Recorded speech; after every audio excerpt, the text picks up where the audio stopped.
Scène de chaos lorsque nous arrivons à Kramatorsk.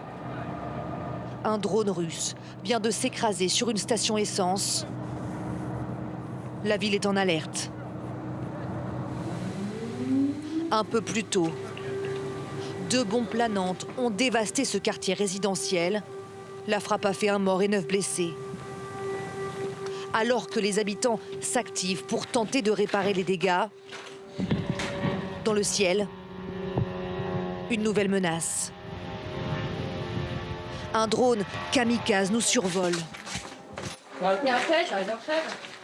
Nous devons nous cacher dans cet immeuble détruit. Vous volez bas, là?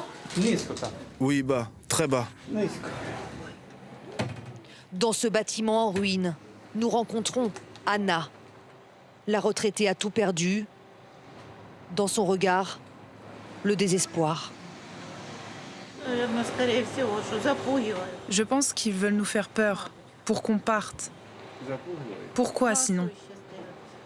Mais je n'ai nulle part où aller. Kramatorsk, c'est l'une des dernières grandes villes du Donbass, encore sous contrôle ukrainien. Mais les Russes se rapprochent. Ils sont à 15 km. Les frappes de drones sont désormais quotidiennes. Pour limiter les risques, nous sommes équipés d'un radar. Il faut bouger, il faut bouger. Cet appareil capte les images filmées par les drones qui attaquent la ville. Sur cet écran, on peut voir ce que filment les drones russes qui survolent la ville. Et là, on vient juste de voir la ville de Kramatorsk. Dans ces conditions, la règle numéro 1, c'est d'aller se cacher pour se mettre à l'abri. Alors que nous cherchons où nous abriter, le drone quitte le secteur. C'est bon, il s'éloigne. Mais les radars ne suffisent pas à éviter toutes les menaces. Certains drones sont indétectables. Nous suivons un soldat. Il nous emmène dans ce champ situé à l'entrée de la ville. Vous voyez les lignes là-bas? C'est de la fibre optique. C'est russe? Oui. Les drones à fibre optique n'émettent aucun signal. Impossible de les repérer. Quand tu l'entends arriver, c'est qu'il est très proche. Et donc c'est trop tard? Oui. Protéger le ciel. C'est l'une des missions prioritaires de l'armée à Kramatorsk. Partout aux abords de la ville, des pick-up équipés de mitrailleuses. Vitesse 150, il vient vers nous. Ces soldats doivent abattre le plus de drones possible. Là, un Shahed. Un drone russe approche. Il vole extrêmement bas pour échapper au radar et passe au-dessus de nos têtes.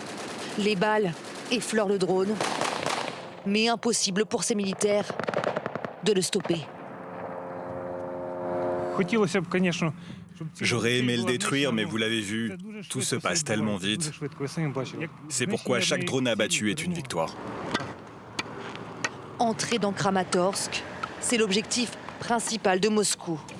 La Russie veut que l'Ukraine abandonne cette partie du Donbass en échange de la paix.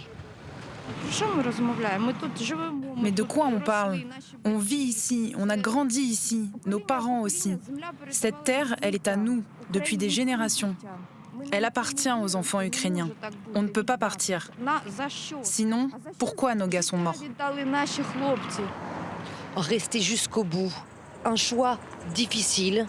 Plus de la moitié des habitants de Kramatorsk ont déjà été évacués. Ceux qui restent vivent désormais au rythme des alertes.